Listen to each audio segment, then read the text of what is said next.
Untuk kepentingan penyidikan, tersangka RAT dilakukan penahanan selama 20 hari pertama.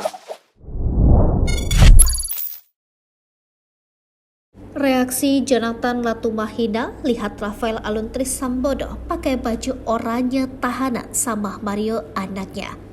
Jonathan Latumahina kini bereaksi setelah Rafael Alun Trisambodo resmi ditahan Komisi Pemberantasan Korupsi karena dugaan menerima gratifikasi. Ex-pejabat Ditjen Pajak Rafael Alun Trisambodo muncul mengenakan rompi oranye khas tahanan Komisi Pemberantasan Korupsi hingga tangan diborgol.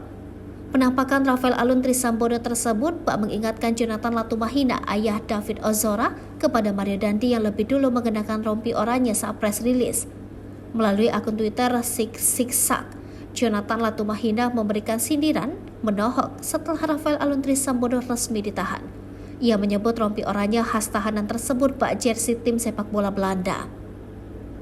Sebelumnya, Jonathan Latumahina kian gencar menyuarakan kemarahannya terhadap keluarga Mario Dandi yang sadis menganiaya putranya David hingga beberapa waktu lalu koma. Jonathan dengan tegas menyinggung soal bayaran yang diberikan oleh Rafael Alun Trisambodo agar dirinya dipajang di beberapa media. Bukan tanpa sebab, hal tersebut diduga sengaja dilakukan oleh Rafael Alun Trisambodo untuk menarik simpati publik atas kasus korupsinya maupun kasus penganiayaan yang dilakukan putranya Mario Dandi.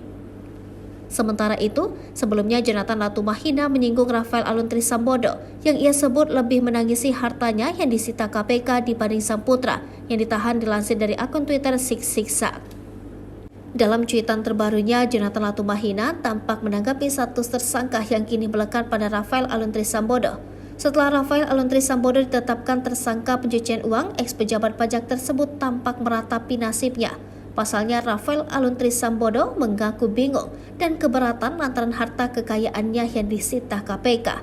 Sehingga hal tersebut membuat Jonathan Latumahina menyinggung Rafael Alun Trisambodo yang lebih menangisi hartanya yang hilang dibandingkan keadaan Mario Dandi yang ditahan atas kasus penganiayaan terhadap David Ozora.